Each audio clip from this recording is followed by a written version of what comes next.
आज ज़रा बात करते हैं पैसे की, जिसको ना कहते हैं ना कि उधार मोहब्बत की कैंची है। कई दफ़ा लोगों ने कहा होगा, और प्लीज़ उधार मांगकर शर्मिंदा ना करें। पहले तो ये स्टिकर्स लगाए जाते थे बहुत सारी दुकानों के अंदर, लेकिन जो ये दौलत है और ख़ास तौर पे बाप का पैसा, इसके ऊपर तो जी बहन भाई आपस में लड़ पड़ते हैं, दुनिया की हर चीज़ को दाव पे लगा देते हैं, खींचातानी होती है।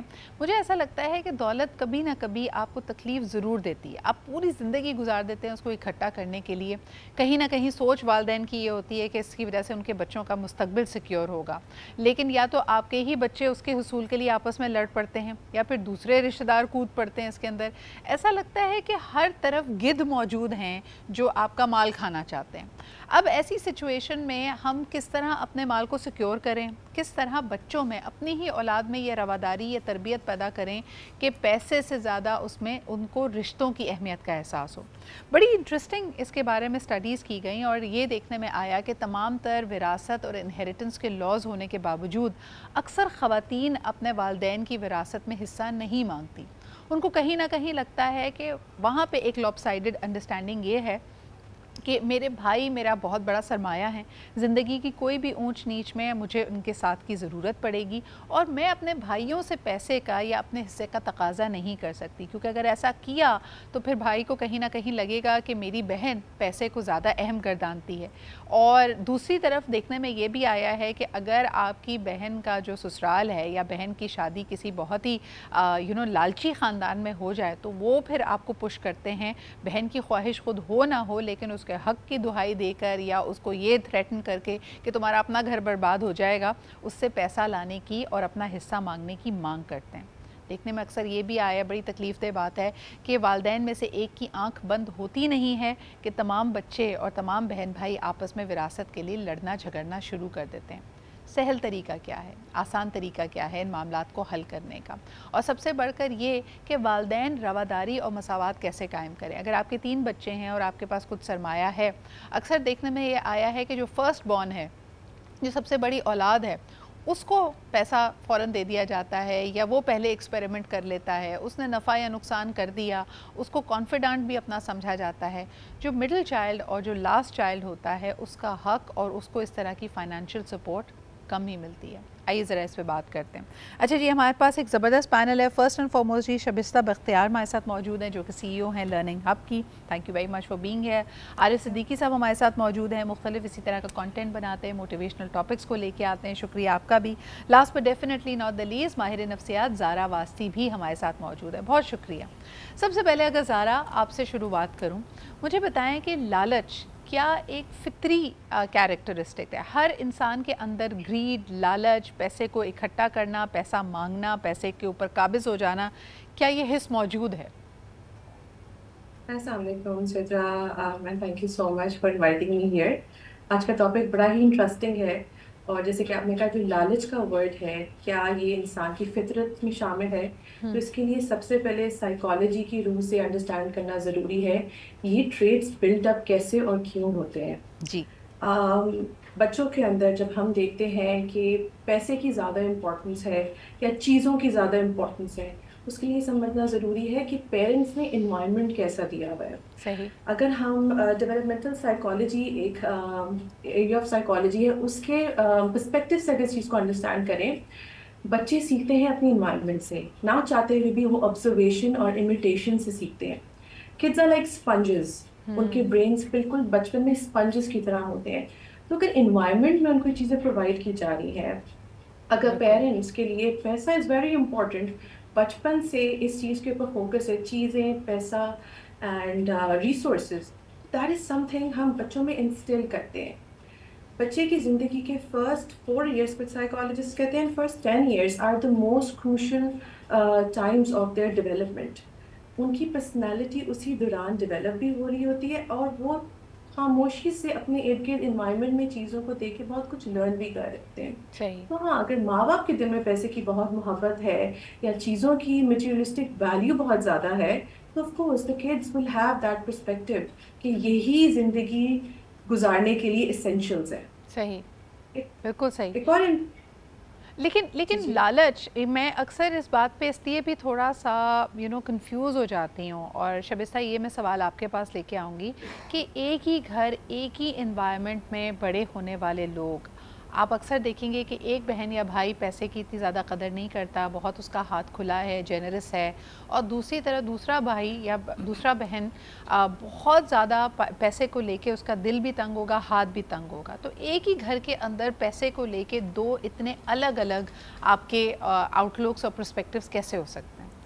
देखिए, हमें ये बात समझनी पड़ेगी कि बेशक आप एक ही घर में पैदा हुए हों, लेकिन आपके माँ बाप भी वो सेम नहीं होते। पहले बच्चे के माँ बाप बिल्कुल डिफरेंट होते हैं, दूसरे बच्चे के बिल्कुल डिफरेंट होते हैं। सही। क्योंकि वो भी पहली दफ़ा माँ बाप बनते हैं, दूसरी दफ़ा उनको पता चल जाता है कि बच्चा पालना कैसे है। सही। इसी तरह अल्लाह ताला ने हर इंसान को अलग तरीके से पैदा किया है। आपकी अपनी सोच है, आपके अपने इन्फ्लुएंसेस हैं, अपने इंटरेस्ट हैं।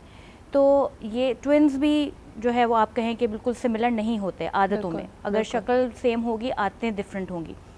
तो अगेन बात वही आ जाती है कि ये भी देखना पड़ेगा कि पहले बच्चे के टाइम पे क्या हालात थे फाइनेंशियल, दूसरे के टाइम पे क्या हालात थे। बहुत सारी चीज़ें ऐसी हैं, गैजेट्स आते जा रहे हैं, चीज़ें डिफरेंट होती जा रही हैं। हमारे ज़माने में खिलौने होते थे, बच्चों के पास अब आजकल गैजेट्स हैं, वो उनमें इन्वॉल्व हैं। वहाँ से वो क्या इन्फॉर्मेशन गेन कर रहे हैं। हम हैंड्स ऑन एक्टिविटीज़ से इन्फॉर्मेशन गेन करते थे। एक बच्चा अगर एज गैप ज़्यादा है दो बहन भाइयों के बीच में, फिर भी डिफरेंस आ जाएगा। अच्छा, हो सकता है लोगों को काफ़ी एक रिवायती सा आर्ग्यूमेंट लगे। और एक बात मैं आरिफ साहब से करना चाहती हूँ, फिर कॉलर की तरफ जाऊँगी। आरिफ साहब, मुझे बताएं कि अगर तो जो बाप जो रिस्क घर में कमा कर ला रहा है, जो दौलत की रेल पेल है, वो हक हलाल की कमाई है, तो लोग कहते हैं कि फिर बच्चों का आउटलुक उनकी तरफ, यानी जो नवाला जो खिलाया गया है वो अगर हक हलाल से कमाया गया है तो उसका एक पर्सपेक्टिव बिल्कुल फ़र्क होगा। ऑन दी अदर हैंड, अगर हेरा फेरी करके, शॉर्टकट्स करके, लोगों को धोखा देकर वो पैसा कमाया गया है तो उसमें बरकत तो वैसे ही नहीं है। तो इवेंचुअली बच्चों ने उस पर लड़ना भी है, और उसकी वजह से घर में आपकी आसूदगी आने के बजाय लड़ाई झगड़ा होना लाजमी ही है। क्या सोचते हैं आप? मैडम, आप ठीक कह रही हैं कि रिज़्क़े हलाल और रिज़्क़े हराम, इन दोनों के असरात तो इंसानी जिस्म के ऊपर होते हैं। आप जिस फैक्टर की बात कर रही हैं उसमें कई फैक्टर्स में से एक मेजर फैक्टर ये भी है, जब आप हराम कमा के ला रहे हैं, लूट मार करके ला रहे हैं, तो बच्चों को भी पता है कि ये हराम का पैसा है, लूटा मारा हुआ पैसा है, वो भी फिर लूट मारी आगे करेंगे। वो पैसे के हसूल के लिए वो सब कुछ करने को तैयार हो जाएंगे जो उनका बड़ा भाई या उनका बाप कर रहा है। अगर बाप मेहनत कर रहा है तो वो पैसे को सोच समझ के खर्च कर रहा होगा, वो पैसे को इन्वेस्ट सोच समझ के कर रहा होगा। तो फिर यही हैबिट बच्चों में जाएगी कि पैसा मेहनत से कमाया जाता है, सोच समझ के खर्च किया जाता है, सोच समझ कर इन्वेस्ट किया जाता है। तो डेफिनेटली इससे हैबिट पैटर्न तो डेवलप होते हैं। और इसमें अगर 1 मिनट हो तो मैं छोटी सी एग्जांपल देना चाहता हूं साथ जी। आमतौर पे हमने सुना है कि पैसे में ताकत होती है, स्कूलों में कहते हैं, कॉलेजों में कहते हैं, माँ बाप कहते हैं कि पैसे में ताकत होती है।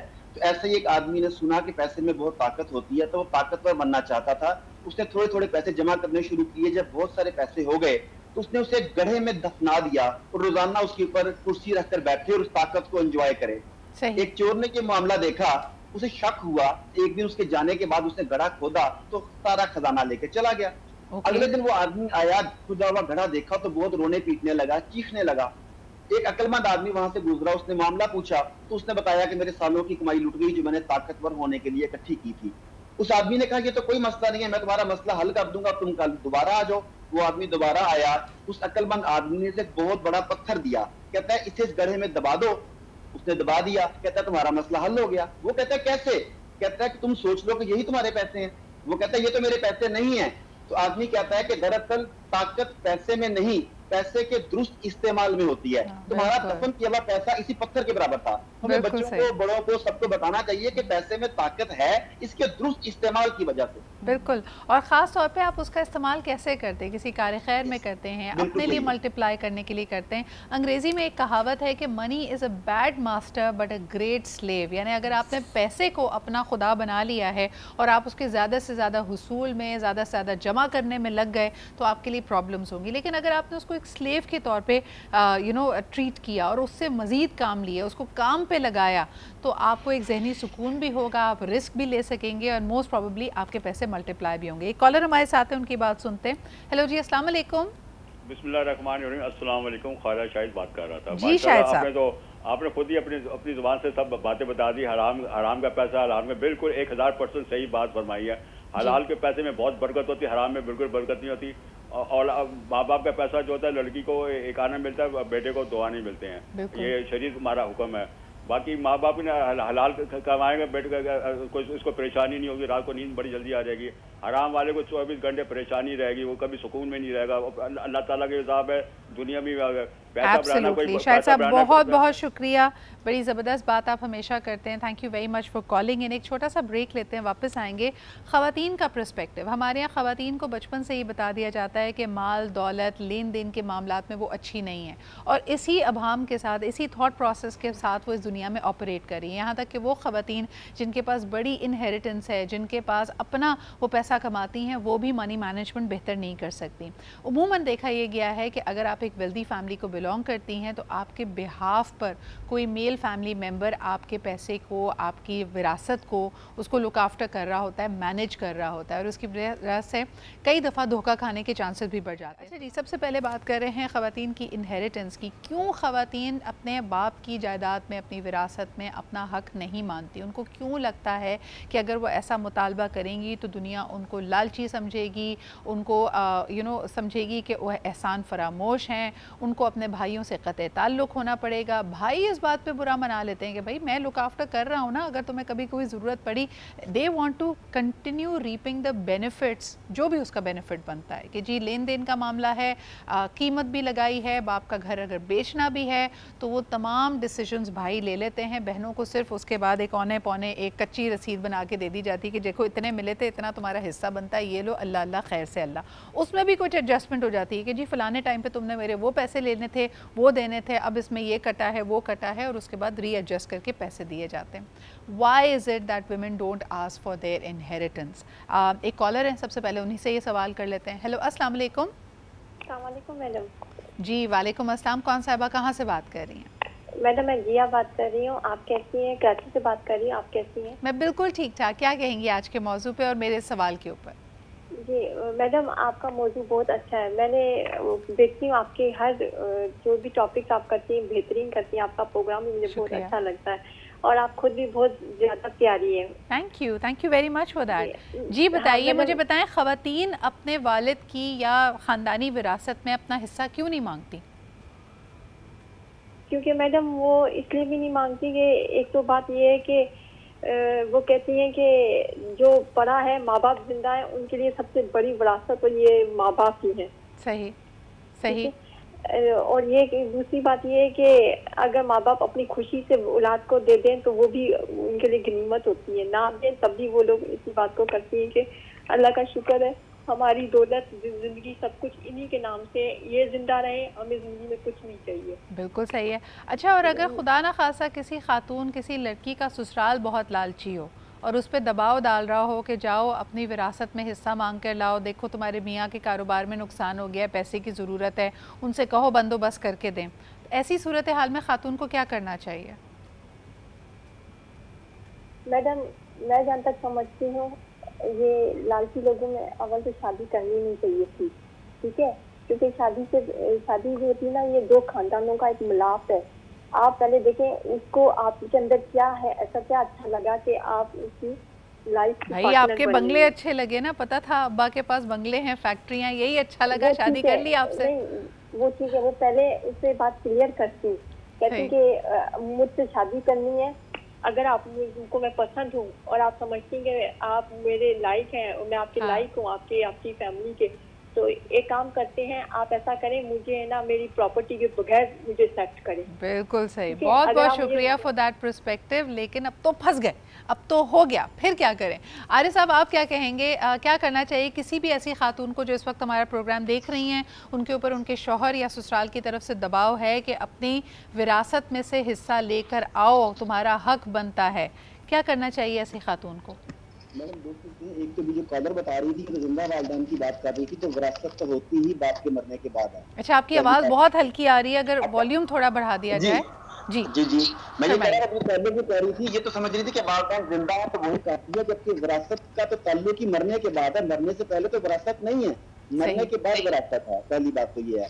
दूसरी बात यह है कि अगर लड़की के बाद लायकी की तो बात नहीं है, उस लड़की का हक है, अगर उसके माँ बाप फौत हो चुके, बाप फौत हो चुका है, बाप की विरासत है, तो उसके कारोबार में नुकसान हुआ या नहीं हुआ, वो विरासत का हिस्सा उस लड़की का हिस्सा है जो उसे मिलना चाहिए, खा उसे जरूरत है या उसे जरूरत नहीं है, ये उसका शरई, कानूनी, इखलाकी हर तरह से उसका हक है, उससे ये हिस्सा लेना चाहिए। अब दूसरी तरफ आ जाएं कि लड़की का वालिद जिंदा है और अब लड़की को ससुराल उससे फोर्स कर रहे हैं कि तुम उनसे एडवांस में अपना हिस्सा लेके आओ। ये मैं समझता हूँ कि एक तरह की ब्लैकमेलिंग है। मेरी अपनी ओपिनियन ये है, हालांकि हालात मुख्तलिफ हो सकते हैं, मगर मेरी ओपिनियन ये है कि ये एक ब्लैकमेलिंग है। एक मरतबा अगर आप इस ट्रैप में फंस गए तो आपको मुसलसल फिर लड़के के मुंह में कुछ ना कुछ डालना पड़ेगा। बिल्कुल सही। और सबसे बढ़कर ये कि this is also not good financial advice. यानी आप सोचें अगर आप दबाव में आकर अपना हिस्सा मांग भी लेती हैं तो वो हिस्सा कभी आपके वेलफेयर के लिए, कभी आपके हाथ में तो आने ही वाला नहीं है। आपसे ससुराल वाले या आपका हस्बैंड उसको हथिया लेगा और आप उसी तरह खाली हाथ होंगे। अच्छा, ये सवाल अब मैं ज़ारा के पास भी लेके जाऊँगी। ज़ारा, इस तरह की सिनेरियो में अपने आसाब को स्ट्रॉन्ग रखना बड़ा मुश्किल होता है। ऐसी सिचुएशन में ख़वातीन किससे कंसल्ट करें? क्या भाइयों को जाकर बताएं, बहन से राय लें, कोई लीगल मदद लेनी चाहिए, उनको क्या करना चाहिए? फर्स्टली आई वुड से ये बड़ा ज़रूरी सवाल है कि आप देखें कैसे सोसाइटी हर तरह से ख़वातीन को उस स्पॉट पे रख देती हैं, वो हेल्पलेस होती हैं। जहाँ एक तरफ भाई है, दूसरी तरफ ससुराल है। जहाँ एक तरफ आपका खून का रिश्ता है, वहाँ पे आपका एक और रिश्ता है which is very important to you.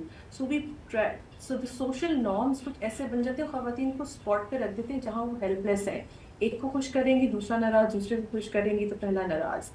We need to understand कि हम क्यों औरत, हमारी सोसाइटी औरत को क्यों कमज़ोर करना चाहती है। आर वुमेन सो वल्नरेबल या ऑब्जेक्टिफाइड के यहाँ नहीं तो वहाँ, वहाँ नहीं तो यहाँ? ये अंडरस्टैंड करना ज़रूरी है। सोसाइटी हम इस पॉइंट पे किस तरह आए हैं, क्योंकि थोड़ा सा I would divert a little and talk about हज़रत बीबी खदीजा उम्मुल मोमिनीन में। She was running her own business. अगर हम इस्लाम के पर्सपेक्टिव से देखें, इस्लाम में तो वुमेन राइट्स बहुत एलिवेटेड हैं। इनहेरिटेंस राइट्स अगर हम देखें सूरह निसा में, it's like very much clear out there. But the thing is society उसको, वुमेन को कैसे बिल्कुल साइड पर कर देती है। बिल्कुल साइकोलॉजी के पॉइंट ऑफ व्यू से अंडरस्टैंड करना ज़रूरी है बाउंड्रीज। जैसा कि हमारे कॉलर ने भी इंडिकेट किया कि ये चीज़, कुछ चीज़ें कम्युनिकेशन पे भी बहुत डिपेंडेंट होती हैं। शुरू से अंडरस्टैंड करें या शुरू से कुछ क्लियर हेल्दी बाउंड्रीज के ऊपर बात की जाए। लेकिन चीज़ें बदलती भी तो है ना। मिसाल के तौर पे somebody who is trying to manipulate you या एक्सट्रैपोलेट करना चाह रहा है आपसे आपके फाइनेंशियल मीन्स, तो they know very well how to create that web. कभी आपको इमोशनली ब्लैकमेल किया जाएगा, कभी आपको कोई सॉब स्टोरी सुनाई जाएगी कि यार मैं फाइनेंशियली मुश्किल में पड़ गया हूँ, तुम्हें तो पता है मैंने कभी तुम्हारे पैसे पे नज़र नहीं रखी, but this is the only means.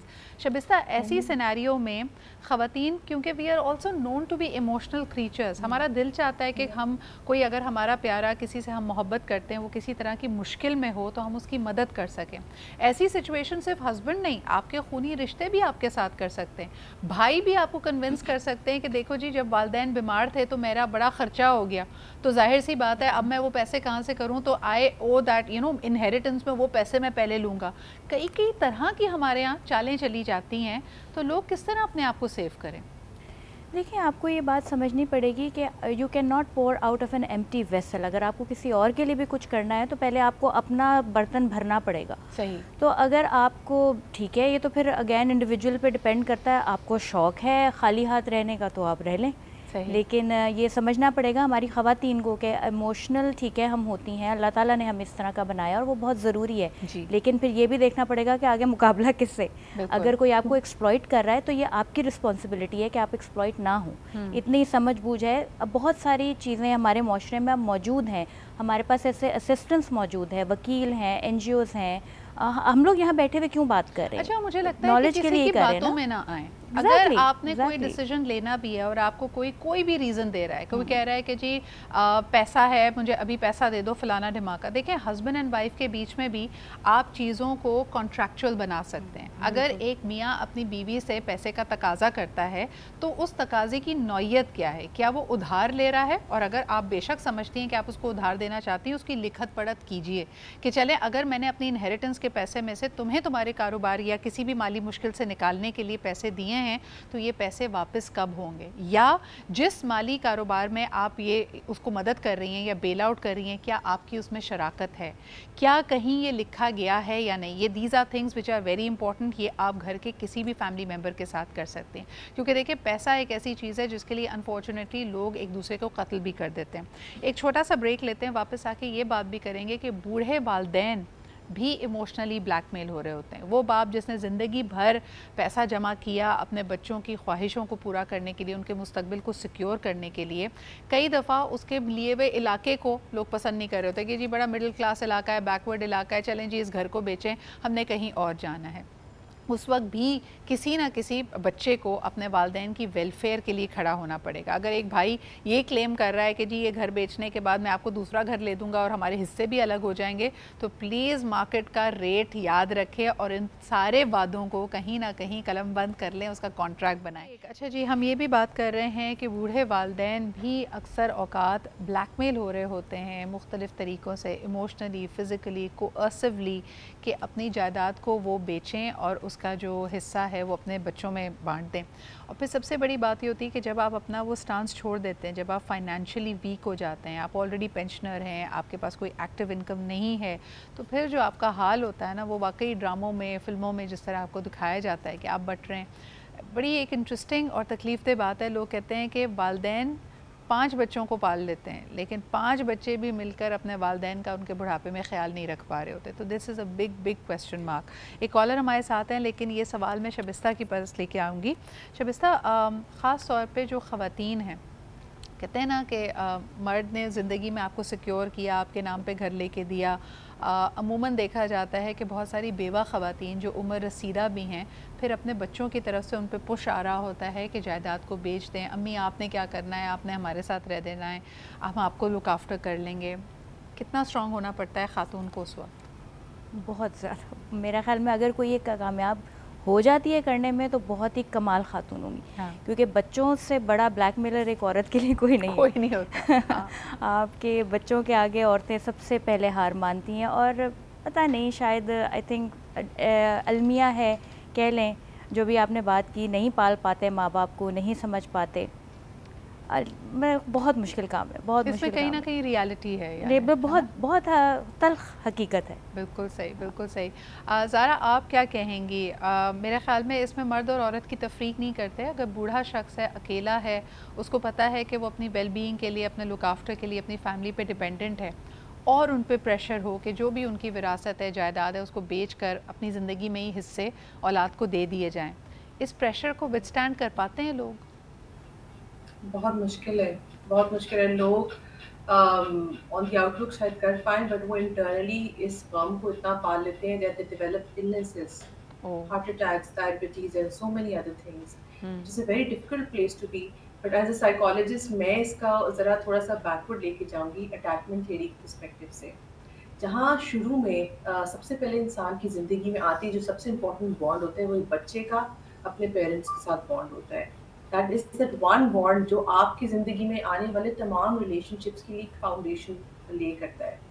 अगर शुरू में पेरेंट्स को टाइम, एफर्ट और प्रेजेंस पैसे से रिप्लेस करें, दैट्स व्हेन बच्चों के दिल में पैसे की मोहब्बत जिसे कहते हैं उजागर होती है। वो माँ बाप की एब्सेंस के साथ कंफर्टेबल हो जाते हैं, क्योंकि उनको पता है कि अगर पेरेंट उनकी बेस्ट। अच्छा, बिल्कुल आप सही कह रही है ज़ारा, इसमें पर्सपेक्टिव बड़ा इंपॉर्टेंट होता है। बचपन में बच्चा यकीनन वालिदैन पे अपनी हर तरह की वेलबींग के लिए डिपेंडेंट होता है। आहिस्ता आहिस्ता जब अगर फादर के पास या मदर के पास, पेरेंट्स के पास कुछ ऐसी इनहेरिटेंस है, कोई वेल्थ इकट्ठा है, तो कई दफ़ा जो वही आपकी वाली बात के एहसास कमतरी में मुब्तला लोग हैं, वो उसको एज अ मीन्स देखने लगते हैं। उनको लगता है कि मेरे वालिदैन किसी ऐसी वेल्थ के ऊपर काबिज़ बैठे हैं कि जो अगर मेरे हाथ में आ जाए तो मैं अपनी ज़िंदगी को बहुत बेहतर बना सकता हूँ। और इस खींचातानी में, इस रस्साकसी में सबसे पहले आपका जो एहतराम है, जो रिश्ता है, वो ख़त्म होता है। अरे साहब, आपकी तरफ आना चाहूँगी हम। जी, इंटाइटलमेंट भी एक चीज़ है कि जब पता है कि पैसे हैं, अब हम इंटाइटल्ड हैं इस चीज़ के लिए। बिल्कुल, क्योंकि हमारे पेरेंट्स ने अपनी प्रेजेंस, शायद वो बचपन में बॉन्ड या जैसे आप सेल्फ एस्टीम के लिए वो नहीं अच्छा बना, तो अभी हमारा हक है कि हमारी कॉम्पेंसेशन में we entitled to get that. अच्छा, और ये टाइम इमेमोरियल से चल रहा है। अगर आप देखें कि बादशाहों के घर में भी ये आपको खींचातानी लगेगी। आप जितनी वेल्दी फैमिलीज देख लें, ये किस्से बड़े आम हैं कि जायदाद के हुसूल के लिए वालिद को कत्ल करवा दिया, यानी इस हद तक लोग चले जाते हैं। एंड तख्त के लिए पहले ज़माने में जैसे किंग्स, उनके अपने ही कोर्ट्स में लड़ाई हो जाती थी, आपस में बच्चे लड़ पड़ते थे, और जो भाई अगर तख्त जिसको हासिल जिसने कर लिया तो वो बाकी भाइयों को कत्ल करवा दिया करता था कि कल कोई और क्लेमेंट ना आ जाए। So this has been our brutal history. Arif साहब, आपकी तरफ आना चाहूँगी। मुझे बताइए कि हम अभी ऑफलाइन भी ये गुफ्तगू कर रहे थे कि पैसा दरअसल, जायदाद दरअसल एक बहुत अच्छा आईना है। इसके हुसूल के लिए या इसको देखकर जो आपके अंदर तब्दीली आती है, जो आपका रवैया होता है, वो आपके असल को, आपके इनर को अयां कर देता है। क्या आप इस बात से अग्री करते हैं? जी मैडम, बिल्कुल। आप असल में एक चाइनीज फलसफा है, उसे जरा सा चेंज करके आपने इधर ऐड कर लिया। वो यही है कि हालात अच्छे या बुरे नहीं होते, वो इंसान को बेनकाब करते हैं। तो पैसे के बारे में यही है कि पैसा अच्छा या बुरा नहीं होता, जब ये आपके पास आता है या नहीं भी आता, दोनों सूरतों में इसके हसूल की ख्वाहिश या हसूल होने के बाद ये आपको बेनकाब कर देता है। कुछ लोग सीधे ट्रैक पर आ जाते हैं, कोई उल्टे ट्रैक पर चलेगा। अच्छा आरिफ साहब, एक और बात बताइए। पूरी ज़िंदगी मेहनत कर कर एक वालिद या एक बाप अपने घर वालों को एक साया, एक छत फराहम करने की कोशिश करता है, एक घर देता है, और अक्सर अपनी ज़रूरत से ज़रा बड़ा घर बनाता है, ये सोच कर कि यार मेरे 3 बेटे हैं, तीनों की कल को शादी होगी, मेरी बहुएं, मेरे पोते पोतियाँ सब साथ में रहेंगे।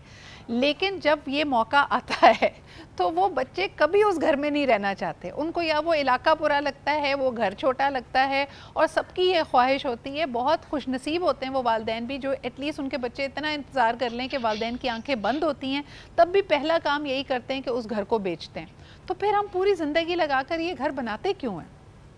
बस मैडम, हमारी ख्वाहिशात ऐसी हैं और हर ख्वाहिशात पूरी नहीं होती। अगर इससे पिछली गुफ्तगू को साथ ऐड करके कंक्लूड करूं तो वो यही है कि बच्चे यकीनी तौर पर आप पर दबाव डालते हैं कि अपनी विरासत पहले से बेच के हमें दे दें, हिस्सा हमें दे दें, हमें पैसे दे दें, मकान बेच दें, हमने कहीं और जाना है। और अभी हमारी जो मोहतरम ख्वातीन बैठी हुई थी वो कह रही थी कि बतौर पेरेंट, बतौर माँ, औरत के लिए ये बहुत मुश्किल होता है इनकार करना, लेकिन इसके बाद के हालात को बर्दाश्त करना उससे भी मुश्किल हो जाता है। तो मैं समझता हूँ कि इस बारे में सबको क्लियर अंडरस्टैंडिंग करनी चाहिए कि बच्चे या तो अपना पैसा खुद कमाएं, अपनी मर्जी की जगह पर जाएं, अपनी मर्जी की जिंदगी जिएं, वरना माँ बाप के पैसे को, माँ बाप की मेहनत को अपने हाथों में ना उजाड़ें, तो उनकी मर्जी के मुताबिक इस्तेमाल करें। बिल्कुल सही, लेकिन डट जाना बहुत मुश्किल होता है कई दफ़ा। इस यानी वही वाली बात है ना, अगर आप उम्र रसीदा हैं तो आप ये शौक़ भी नहीं बर्दाश्त कर सकते, आप में वो हिम्मत भी नहीं है कि आप लड़ाई कर सकें।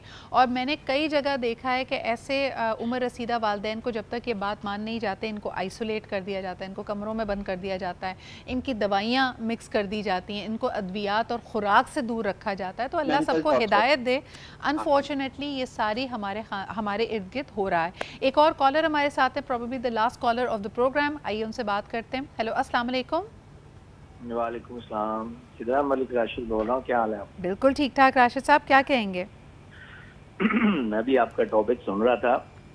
बात ये है कि हम फोकस करते हैं कि लालच नहीं होनी चाहिए, लालच हमारे अंदर पैदा नहीं होनी चाहिए। तो इसके साथ साथ देखें, ये स्पॉन्टेनियस सा जज्बा है लालच का, ये हर एक में ही होता है तकरीबन, और इसमें कंट्रोल किसी का कम और ज्यादा हो सकता है। कंट्रोल पे हमें फोकस करना चाहिए कि वो हम अपनी तरबियत से लोगों को सिखाएं। और जो लालच है ना, मेन चीज हमें अपने बच्चों पे नजर रखनी चाहिए कि लालच फूटती कहाँ से है। जो बच्चा अपने रवैये से कंटेंट नहीं होगा ना बचपन से, लालच उसके अंदर आना शुरू हो जाती है अपनी ख्वाहिशात की जिबिल्लत में। वो कंटेंट होना उसे सिखाएं कि कंटेंट कैसे रहना, उसके बाद ये रवैया फिर आगे उसको बेहतर लेके जाएगा मुआशरे के अंदर। इसका एक पहलू अभी आप बात कर रहे थे कि लालच वाली फैमिली में शादियां नहीं करनी चाहिए। ये देखिए, ये तो पता ही नहीं चलता, हो सकता बाद में पता चले।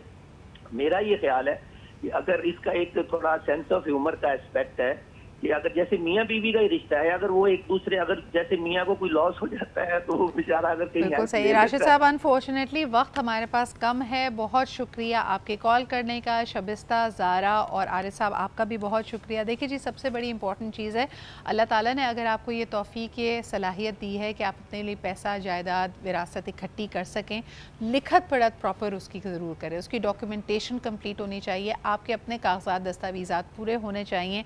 और कभी किसी से ब्लैकमेल ना हो, अपने आप को ज़रा मजबूत महसूस करें, कभी भी लाचार और हेल्पलेस फील ना करें। इसके लिए बहुत सारे इदारे, लीगल एड एक्सेट्रा आपकी मदद को भी पहुँच सकते हैं। इसी के साथ मुझे इजाज़त दीजिए, इंशाल्लाह कल मुलाकात होगी। खुदा हाफिज़।